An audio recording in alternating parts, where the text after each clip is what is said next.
JBN, we keep you informed. I am Michelle Jones, and in the news, 70-year-old woman killed in fire.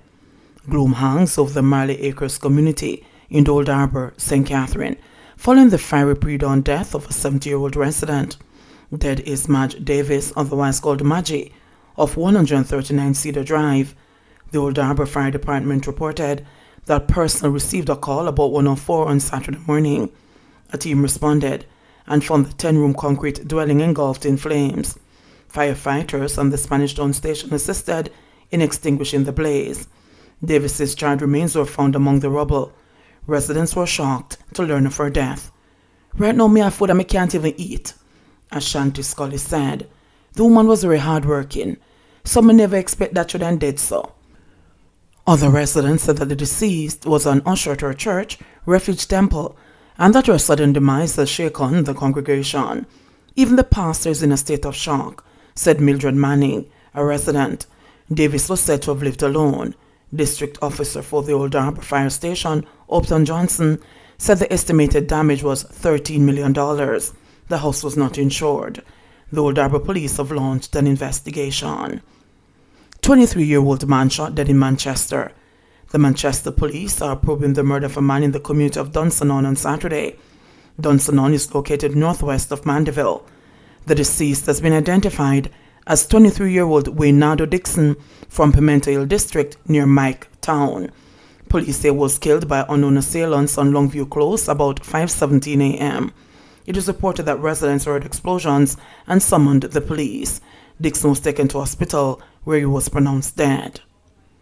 Flooding not seen since Hurricanes Gilbert and Ivan.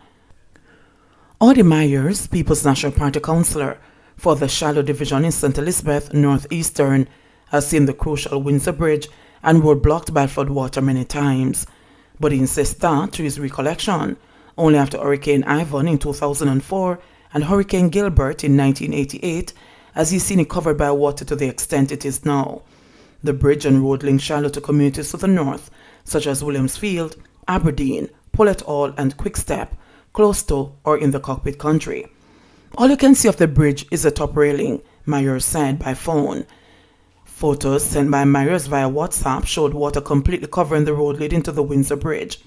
Myers said the Windsor Bridge and road have been completely blocked since early Friday as a result of heavy rains associated with a tropical depression which drenched southern sections of Jamaica over recent days.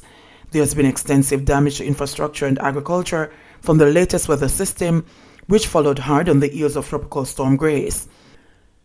The Windsor Bridge spans the outer reaches of the Black River.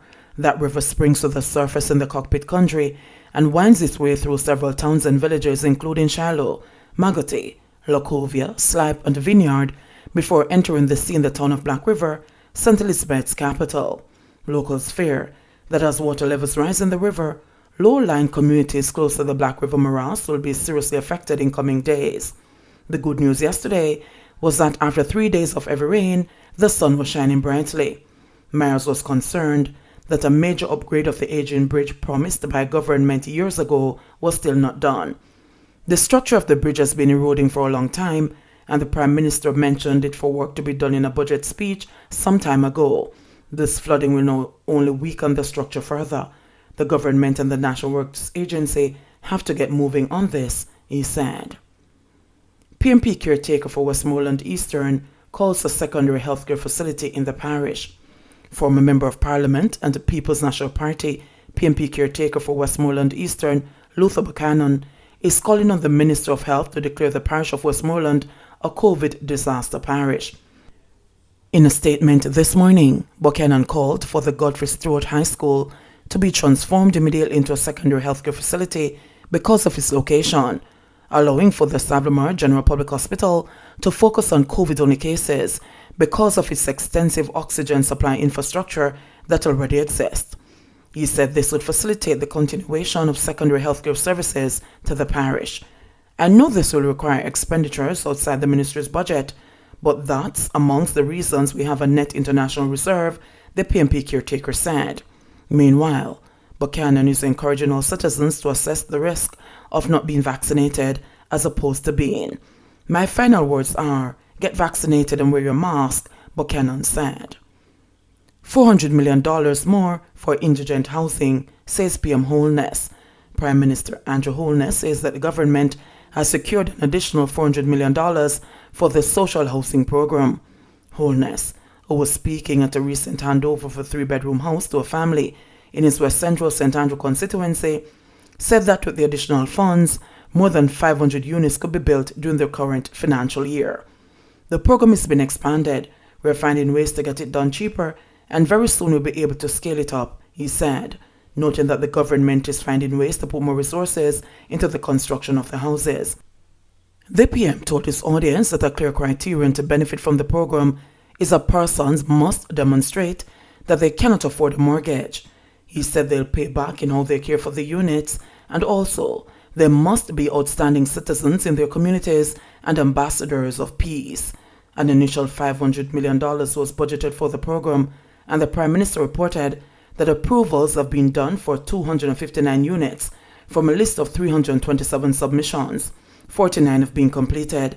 The 2- and 3-bedroom houses are built under the Housing Opportunity, Production and Employment Program, HOPE, which was initiated by the Prime Minister and launched in 2018. The program was developed to improve the housing condition of the country's indigent population. The houses under the HOPE initiative are distributed equally to all 63 constituencies.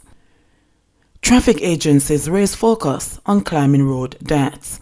The Road Safety Unit, RSU, of the Ministry of Transport and Mining says it is concerned about the growing number of road deaths from motor vehicle accidents. Over 310 deaths have already occurred over the past 8 months due to traffic accidents. This compares with the approximately 250 killed in 225 road crashes up to the same time last year. The 2020 figure was showing a reduction of 12% in both crashes and deaths compared to the same period in 2019, and was giving the Road Safety Agency's hope for serious improvements. However, 2020 ended up with just over 400 deaths, and now 2021 is appearing to be heading to be even worse. In the July monthly traffic crash report issued by the RSU, Director of the agency, Deidre Hudson Sinclair, appealed to motorists to reduce their speed, especially in built-up areas, as well as at inter-parish major thoroughfares. She said that the appeal was in light of the fact 297 people had been killed due to traffic crashes up to the end of July. She also noted that, since the start of the year, there have been 54 multiple fatalities on the road network. These fatalities occurred on known black spots, as well as major motorways, she warned motorists. One of the more recent issues facing the Transport Ministry has been the fact many of the accidents are occurring during the hours of nightly curfews. The traffic experts believe that it is primarily due to the speeding of curfew breakers who do not want to be stopped by the police. But Director of the Island Traffic Authority, ITA, Canute Hare, says that his agency will be working with the police to reduce the nightly carnage. We are working with the police to do more night road spot checks, as well as daily checks, because we realize that there are persons out there who are intent on creating mayhem in the traffic environment, he said earlier today. He also warned motorists to remove fandangles like colored lights, foreign license plates, and wide blinding headlamps, which make it difficult for other motorists to see. Record high 929 new COVID cases in Jamaica, 21 more deaths. Jamaica hit a new record high for COVID-19 cases in a 24-hour period on Saturday, as the island recorded 929 new infections, along with an additional 21 virus-related deaths, pushing the total number of confirmed cases on the island since the outbreak to 66,663, and the confirmed deaths to 1,504. The new cases comprise 540 females and 389 males with ages ranging from 1 day to 97 years. According to the Ministry of Health and Wellness, 132 of the cases were recorded in Kingston and St. Andrew, 123 in Manchester, 105 in St. Catherine, 103 in St. James, 93 in Westmoreland, 85 in St. Anne, 79 in St. Elizabeth, 59 in Hanover, 48 in St. Thomas, 46 in Clarendon, 39 in Trelawney, 15 in St. Mary, and 2 in Portland.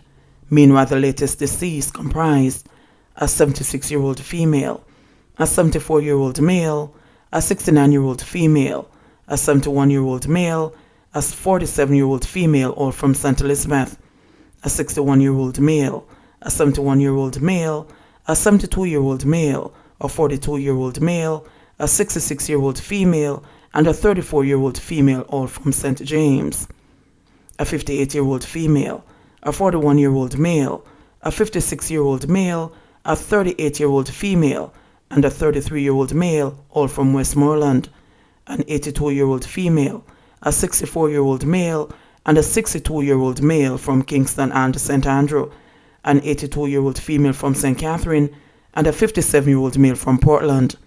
The ministry said the deaths occurred between August 17 and August 28. One of the deaths was previously under investigation. 5 more deaths were reported under investigation.